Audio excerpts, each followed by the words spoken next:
क्या ये यात्रा राहुल गांधी की छवि को बदलने में कामयाब दिखाई पड़ रही है या नहीं?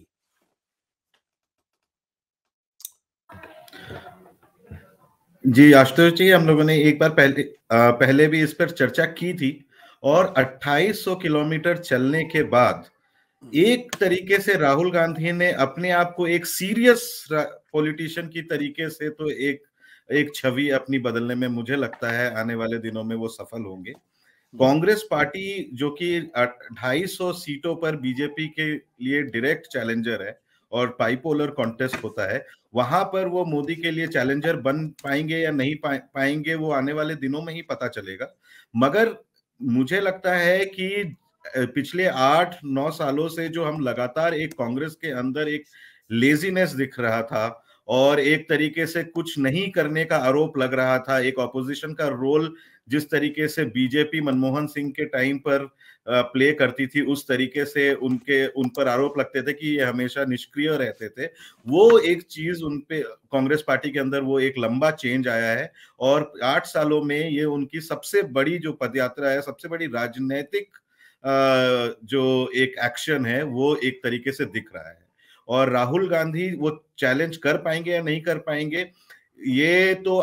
चुनाव में जिस तरीके से जब आएंगे तब और किस तरीके से उनका रिसेप्शन होता है वो पता चलेगा। मगर अगर सिर्फ यात्रा को ही अपना मापदंड माने तो राहुल गांधी को बहुत भारी एक्सेप्टेंस मिला है। मैं एक दो जगह गया और जितनी भी मैंने अपने जो रिपोर्टर साथी हैं उनसे पता करता रहा कि हर स्टेट में किस तरीके से उनको एक्सेप्टेंस मिल रहा है। कई सारे कांग्रेस के वर्कर्स से मेरी बात हुई तो उन्होंने यही कहा कि राहुल गांधी का एक्सेप्टेंस लेवल काफी ज्यादा बढ़ रहा है और कई सारे लोग वोट दे या नहीं दे लेकिन राहुल गांधी को देखने जरूर आ रहे हैं, उनसे बात करने जरूर आ रहे हैं। और जिस तरीके से जो सिविल सोसाइटी के जितने भी ऑर्गेनाइजेशंस हैं देश भर में और साउथ से लेकर उत्तर भारत तक, वो लगातार भारत जोड़ो यात्रा के साथ जुड़ रहे हैं। तो एक तरीके से कांग्रेस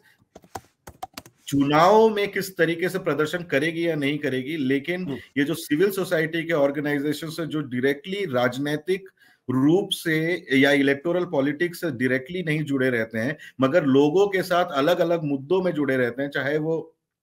मैल नरिशमेंट हो, चाहे वो महंगाई हो, चाहे पानी की समस्या हो या चाहे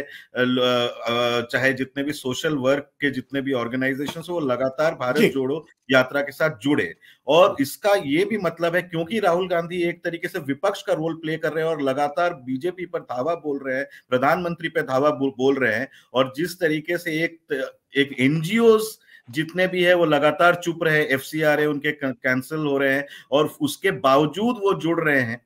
तो उसका मतलब है ये भारत जोड़ो यात्रा ना सिर्फ कांग्रेस का बट एक विपक्ष की आवाज जो कि सिविल सोसाइटी का भी एक आवाज बनकर ये पिछले कुछ दिनों में उभरा है। बट अजय, जिस तरीके से उन्होंने लाल किले पर भाषण दिया और वहां जिस तरीके से मीडिया के बारे में बातचीत की, साथ ही ये कहा कि देखिए कितना पैसा खर्च करके भारतीय जनता पार्टी मेरी इमेज को खराब करने की कोशिश कर रही है, और फिर वो ये कहते हैं कि भाई ये जो हिंदू और मुसलमान का झगड़ा है दरअसल ये तो मैंने कहीं देखा नहीं है, ये तो भारतीय जनता पार्टी की तरफ से एक रणनीति के तहत किया जा रहा है ताकि असली मुद्दों से लोगों को हटाया जाए।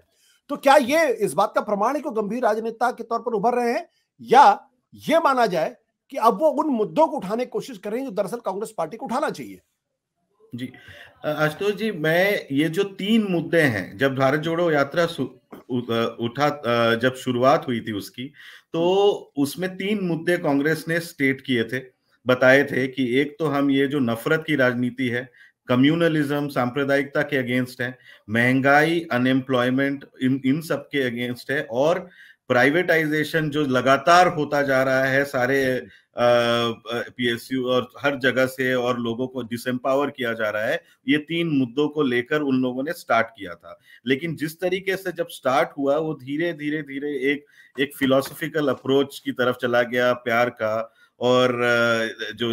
जो एक लव का मैसेज देना चाह रहे हैं कि हम मोहब्बत की दुकान है नफरत के बाजार में, ये स्लोगन है अब उनका। तो ये लगातार वो देख रहे हैं और राहुल गांधी सीरियस पॉलिटिशियन इसलिए नहीं है कि इन 3 मुद्दों को उठाया। ये 3 मुद्दे कांग्रेस ने 2019 में भी उठाए थे। इन्फ्लेशन, महंगाई, अनएम्प्लॉयमेंट बहुत भारी तरीके से उठाई थी, करप्शन को भी बहुत भारी तरीके से उठाया था जो कि रफाल के मामले में आया था, और कम्युनलिज्म के अगेंस्ट भी